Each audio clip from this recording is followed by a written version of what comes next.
Jerusalém, destruída, em ruínas, conquistada por um homem. Em 586 a.C., a cidade mais sagrada do mundo, Jerusalém, foi destruída de forma implacável. Seu templo, suas muralhas, sua força, tudo isso foi reduzido a escombros. A cidade de Jerusalém, símbolo da força e da fé do povo de Deus, foi destruída por um homem. Mas quem era esse homem? Como ele conseguiu destruir uma cidade tão poderosa, protegida e cheia de história? Ele não usou apenas a força bruta. Não. O rei Nabucodonosor da Babilônia sabia algo que ninguém mais sabia. Ele usou estratégia, psicologia militar e o medo como suas armas principais.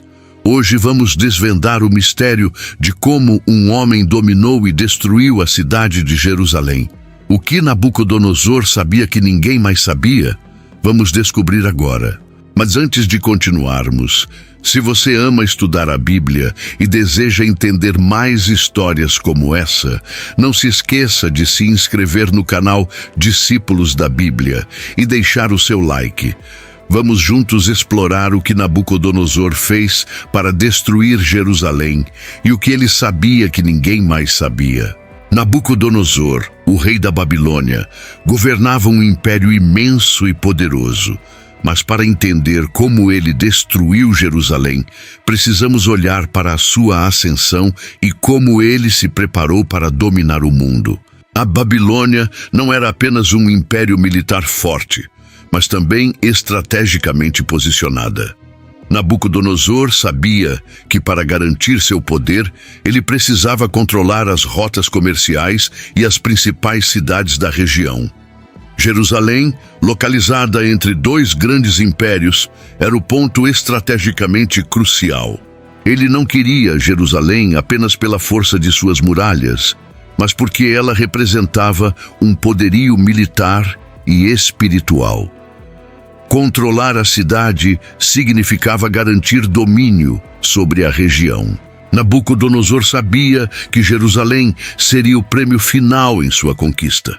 Para tomar a cidade, ele precisaria quebrar não só suas defesas físicas, mas também a moral de seu povo. Mas como ele faria isso? Em 605 a.C., após vencer o Egito em Carquemis, Nabucodonosor marchou em direção a Jerusalém. Mas, ao invés de atacar diretamente, ele fez um pedido estratégico ao rei Jeoiaquim. Nabucodonosor pediu que alguns jovens nobres de Jerusalém fossem enviados para a Babilônia. O que parecia um simples pedido de diplomacia escondia uma estratégia calculada. Ele não queria apenas prisioneiros. Ele queria moldar o futuro da cidade. Entre os jovens levados estava Daniel, e com ele seus 3 amigos, Ananias, Misael e Azarias. Eles eram os mais inteligentes, os mais promissores, e Nabucodonosor sabia que levando esses jovens para a Babilônia, ele garantiria que a próxima geração de líderes não nasceria em Jerusalém, mas sob seu controle. Nabucodonosor não só enfraqueceu Jerusalém com essa ação, mas também quebrou sua capacidade de se reerguer. A elite da cidade agora estava sob seu domínio, enquanto Jerusalém ficava cada vez mais vulnerável. A rebelião de Jeconias, filho de Jeoiaquim, contra a Babilônia foi o erro fatal para Jerusalém. Ele se aliou ao Egito, desafiaram diretamente Nabucodonosor. E isso fez com que a Babilônia respondesse com força total. Nabucodonosor marchou com seu exército em direção a Jerusalém, e desta vez não houve mais conversa. O cerco foi imediato e implacável. A cidade estava sitiada e as forças de Nabucodonosor cortaram todas as rotas de fornecimento para enfraquecer a moral do povo. Por meses, o cerco se prolongou e Jerusalém, em um estado de desespero, começou a ceder. Jeconias, o jovem rei, não resistiu. Ele se entregou a Nabucodonosor e a cidade foi saqueada. Nabucodonosor levou 10.000 prisioneiros e, uma vez mais, desmantelou a liderança de Jerusalém. Após a morte de Jeconias, Zedequias, o novo rei de Jerusalém, governava sob a dominação de Nabucodonosor. Ele pagava tributos, mantinha a paz e se via como um rei vassalo de Babilônia. Mas com o tempo, a pressão interna cresceu. O povo de Jerusalém começou a se sentir oprimido e rebelou-se contra a Babilônia. Sob promessas do Egito, Zedequias, cego pela esperança de uma aliança com o Egito, quebrou o pacto com Nabucodonosor. Esse foi o erro fatal. Zedequias havia desafiado um império invencível. A Babilônia não poderia permitir isso. Nabucodonosor não apenas queria puni-lo, mas queria mostrar ao mundo que ninguém poderia desafiar a Babilônia e sobreviver. O rei babilônico, agora furioso, marchou novamente contra Jerusalém. Desta vez, ele não seria misericordioso. O cerco de Jerusalém foi total. Nabucodonosor cercou a cidade com suas forças imensas, sem permitir que nada ou ninguém saísse. A cidade foi isolada e a pressão interna aumentava. A fome começou a tomar conta da cidade. As forças babilônicas, sob o comando de Nabucodonosor, usaram técnicas de cerco implacáveis. Arietes gigantes, torres de cerco e catapultas destruíam as defesas, enquanto os sapadores cavavam túneis para enfraquecer as muralhas. Durante meses, Jerusalém resistiu, mas o medo e a fome começaram a minar as forças dos defensores. As muralhas caíram e a cidade foi tomada. A resistência não durou mais do que algumas horas depois da brecha ser aberta. Zedequias, desesperado, tentou fugir, mas foi capturado. Antes de ser levado à Babilônia, ele foi forçado a ver a morte de seus filhos, e logo depois foi cego e levado como prisioneiro. Nabucodonosor havia conquistado Jerusalém, não só fisicamente, mas também espiritualmente. O povo de Jerusalém havia sido completamente derrotado. Com a queda da cidade, Nabucodonosor deu ordens para que o Templo de Salomão fosse destruído. O maior símbolo de fé dos judeus foi incendiado e todas as suas riquezas foram saqueadas. O ouro, a prata e os utensílios sagrados do templo foram levados para a Babilônia. O mar de bronze, as colunas de bronze e todos os artefatos sagrados foram desmontados e transportados para o Império Babilônico. Mas a destruição não parou por aí. Nabucodonosor quebrou a alma de Jerusalém quando destruiu o templo, que representava a presença de Deus entre os judeus. A fé foi abalada. A cidade, agora sem seu coração espiritual, não tinha mais esperança. O saque foi meticuloso e o templo foi deixado em ruínas, mas a maior humilhação foi o fogo que consumiu o lugar sagrado. Jerusalém agora era uma cidade sem alma e sem seu maior símbolo de fé e força. Com a cidade em ruínas, Nabucodonosor deportou mais uma vez os habitantes de Jerusalém. A elite da cidade, incluindo príncipes e líderes, foi levada para a Babilônia.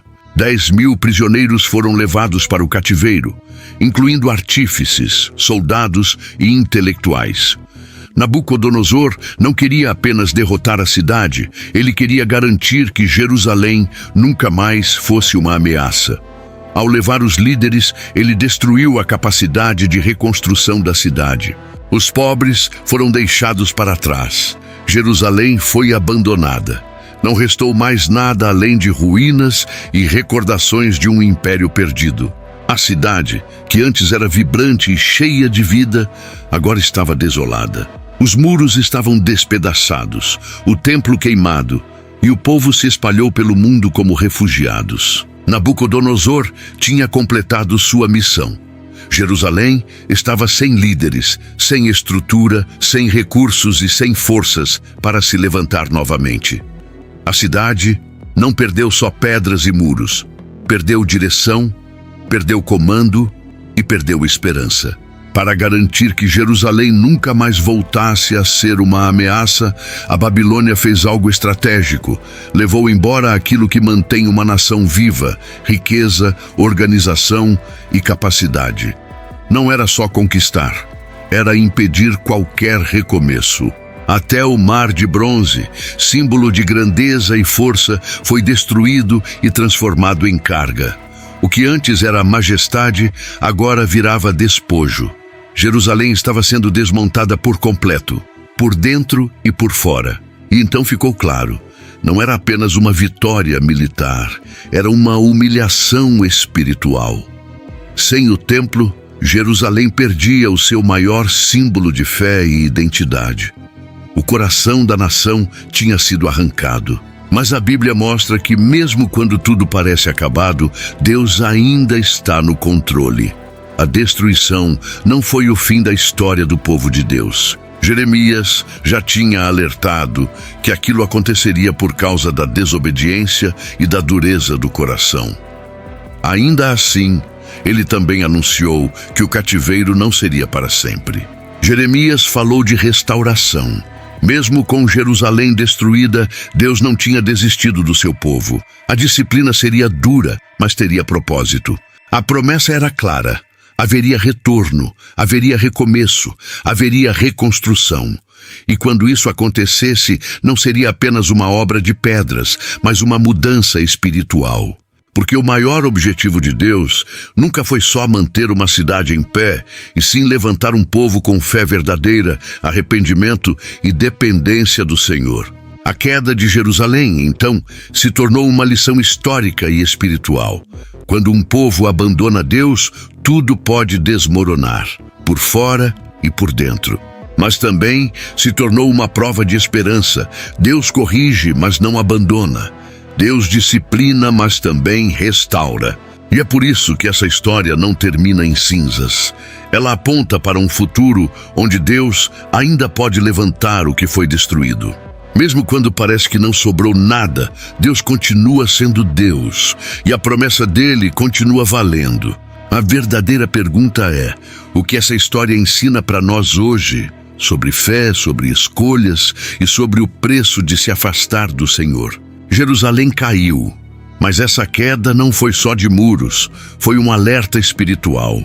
E ainda assim, no meio das cinzas, a Bíblia deixa uma certeza: Deus continua conduzindo a história e a esperança não morreu ali. Porque a promessa não termina na destruição. Deus disciplina, mas também restaura. E quando Ele decide levantar, ninguém consegue impedir. Se você sentiu o peso dessa história, eu quero saber. O que você aprendeu com a destruição de Jerusalém? Como a fé e a esperança aparecem mesmo nos dias mais sombrios?